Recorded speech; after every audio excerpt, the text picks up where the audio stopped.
ായി മാറിയാലോ വിശ്വാസി അല്ലാതിരിക്കുന്ന ഒരാളുമായിട്ടോ ഉള്ള നമ്മുടെ ബന്ധങ്ങൾ എങ്ങനെയായിരിക്കണം, സഭയ്ക്കകത്തും സഭയ്ക്ക് വെളിയിലുമുള്ള ബന്ധങ്ങൾ എങ്ങനെയായിരിക്കണം എന്നുള്ളത് ഈ ഉപസംഹാരത്തിലൂടെ പറയുകയാണ്. ഒന്ന്, വിശ്വാസികൾ അവിശ്വാസികളോട് ഇണയില്ല പിണ കൂടരുത്, പ്രത്യേകിച്ച് വിവാഹബന്ധത്തിൽ. വിവാഹബന്ധത്തിൽ പ്രമാണം വിട്ട് ക്രമം കെട്ട് നടക്കുന്ന ഏത് സഹോദരനോടും അകന്നുകൊള്ളണം. അതപ്പോ സഭയുടെ അകത്തുള്ളതാണ്. ദൈവവചനത്തിന്റെ ഉപദേശങ്ങൾ, അതിന്റെ പ്രമാണങ്ങൾ വിട്ട് നടക്കുന്ന ഏത് സഹോദരനോടും സഹോദരിയോടും അകന്നു നിൽക്കണം എന്ന് തന്നെയാണ് കർത്താവിന്റെ വചനം നമ്മളോട് പറയുന്നത്. അടുത്തത്, പഠിച്ച ഉപദേശത്തിന് വിപരീതമായ ദ്വന്ദ്വപക്ഷങ്ങളെയും ഇടർച്ചകളെയും ഉണ്ടാക്കുന്നവരെ സൂക്ഷിച്ചോളണം എന്ന് പറഞ്ഞു കഴിഞ്ഞാൽ സഭയ്ക്ക് കൃത്യമായ ഒരു ഉപദേശമുണ്ട്. അത് ഇവിടുത്തെ സഭയിൽ ഉപദേശിമാര്, പാസ്റ്റർമാര്, കർത്താവ് നിയോഗിച്ച ഇടയന്മാര്, ഉപദേഷ്ടാക്കന്മാര് സഭയെ പഠിപ്പിക്കുകയാണ്. ഇത് ഉൾക്കൊള്ളാനോ സ്വീകരിക്കാനോ തയ്യാറാകാത്ത ഏതെങ്കിലും ചില ആളുകൾ സഭയിലുണ്ടാകും. അവർ ചെന്നിട്ട് അപ്പുറത്ത് ചെന്നിട്ട് പറയാ, പാസ്റ്റർ പറഞ്ഞ ആ കാര്യത്തോട് എനിക്ക് യോജിപ്പെടാം, അങ്ങനെയല്ല ഉപദേശം. അവരോട് എന്ത് ചെയ്യണമെന്ന് അകന്നു നിൽക്കണം എന്നുള്ളതാണ്. ഇനി ജീവിതത്തിൽ ശുശ്രൂഷയിൽ വീണുപോയവർ നമ്മുടെ മാതൃകയാകരുത്. ജീവിതത്തിലും ശുശ്രൂഷയിലും വീണുപോയവർ നമ്മുടെ മാതൃകയാകരുത്, മറിച്ച് അവരുടെ തെറ്റുകളിൽ നിന്ന് നാം പാഠം പഠിക്കണം. ജീവിത വിശുദ്ധിയും ഉപദേശ ഐക്യതയും ഇല്ലാത്ത സഹോദരന്മാരെ സഭ താക്കീത് ചെയ്യണം. ജീവിത വിശുദ്ധിയും ഉപദേശ ഐക്യതയും, സഭയ്ക്കൊരു ഉപദേശമുണ്ട്. ആ ഉപദേശ ഐക്യത ഇല്ലാത്ത സഹോദരന്മാർ എന്ത് ചെയ്യണം? സഭ താക്കീത് ചെയ്യണം. സഭയുടെ ആത്മീക ധാർമ്മിക നിലവാരത്തെ ബാധിക്കുന്ന വിധത്തിൽ ഒരാൾ ജീവിച്ചാൽ അദ്ദേഹത്തിനെതിരെ സഭ ഉചിതമായ അച്ചടക്ക നടപടികളും ശിക്ഷാ നടപടികളും സ്വീകരിക്കണം. സഭയും സഭാവിശ്വാസികളും നയിക്കപ്പെടേണ്ടത് ലോകത്തിന്റെ ജ്ഞാനപ്രകാരമല്ല, ദൈവത്തിന്റെ ജ്ഞാനപ്രകാരമാണ്. സഭ പാപത്തിൽ രസിക്കുവാൻ പാടുള്ളതല്ല. സഭയുടെ നേതൃത്വവും വിശ്വാസികളും ദുർനടപ്പുകാർക്കെതിരെ അച്ചടക്ക നടപടികൾ എടുക്കുന്നതിൽ വൈമുഖ്യം കാണിക്കരുത്. അച്ചടക്ക നടപടി നേരിട്ട ഒരു സഹോദരിയോ സഹോദരനോ മാനസാന്തരപ്പെട്ട് തിരികെ വന്നാൽ അവനെ സ്വീകരിക്കണം. ഇത്രയും കാര്യങ്ങളാണ് നമ്മൾ ഉപസംഹാരമായിട്ട് പഠിക്കേണ്ടത്. അങ്ങനെയാണെങ്കിൽ സഭ എങ്ങനെയുള്ളതായിരിക്കണം?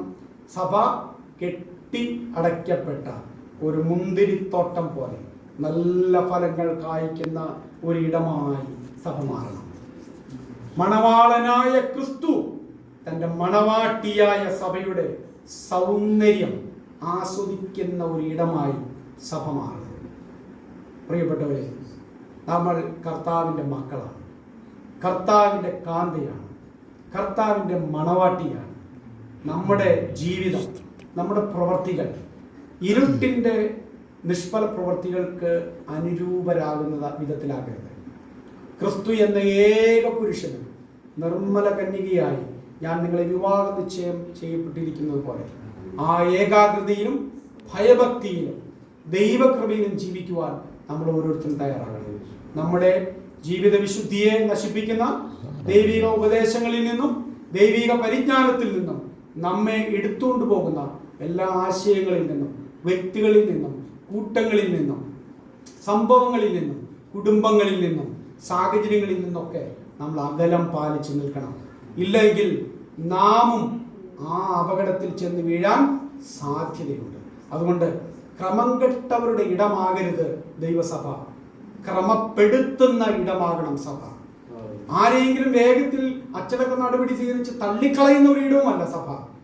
അവസരങ്ങൾ കൊടുക്കുകയും മാനസാന്തരപ്പെടാൻ കർത്താവ് ആ ഇസബേലിന് അവസരം കൊടുത്തതുപോലെ അവസരങ്ങൾ ധാരാളം കൊടുക്കുകയും പണിയാനും പണിയപ്പെടാനും ഉപദേശിക്കപ്പെടാനും തെറ്റുകൾ തിരുത്തപ്പെടാനും അവസരങ്ങൾ കൊടുക്കുകയും ചെയ്യുന്ന ഇടവും, അങ്ങനെ അവസരങ്ങളും ഒക്കെ ധാരാളം ഉണ്ടായിട്ടും ഒരു വ്യക്തി യഥാസ്ഥാനപ്പെടുന്നില്ലെങ്കിൽ സഭ ചങ്കൂറ്റത്തോടെ, സഭയുടെ നേതൃത്വം, സഭയുടെ വിശ്വാസികൾ, ബാക്കി വിശ്വാസികളെയും സഭയെയും അത് ബാധിക്കാതിരിക്കാൻ വേണ്ടി സഭ ഒരു സ്ഥാപനമായതുകൊണ്ട് സഭയുടെ അധികാരത്തിന്റെ പരിധിയിലുള്ളിൽ നിന്നുകൊണ്ട് അച്ചടക്ക നടപടികൾ സ്വീകരിക്കുകയും ദൈവത്തിൻ്റെ പരമാധികാരത്തിനും ദൈവത്തിൻ്റെ തീരുമാനങ്ങൾക്കും വേണ്ടി ആ സഹോദരനെ കൈമാറ്റം ചെയ്യുകയോ ചെയ്തുകൊണ്ട് സഭയുടെ ഉത്തരവാദിത്വവും ദൗത്യങ്ങളും ഏറ്റെടുത്തുകൊണ്ട് ലോകത്തിലും ആയിരിക്കണം, കർത്താവിനോടുള്ള ബന്ധത്തിലും ആയിരിക്കണം എന്നുള്ള പ്രബോധനമാണ് ഈ അധ്യായത്തിലൂടെ നമ്മൾ മനസ്സിലാക്കുന്നത്. അതുകൊണ്ട്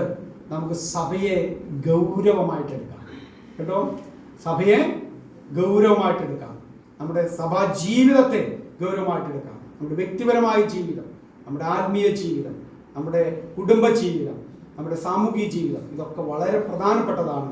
ഇത് കർത്താവിന് സുഗ്രാഹ്യമായ നിലയിൽ, കർത്താവ് ആസ്വദിക്കുന്ന നിലയിൽ നമ്മുടെ ജീവിതം ആയിത്തീരട്ടെ എന്ന് നമുക്ക് പ്രാർത്ഥിക്കുകയും ആഗ്രഹിക്കുകയും ചെയ്യാം. ഈ വചനങ്ങളാൽ കർത്താവിനെ സഹായിക്കുമാറാകട്ടെ. നമുക്ക് കർത്താവിൻ്റെ മേശയിൽ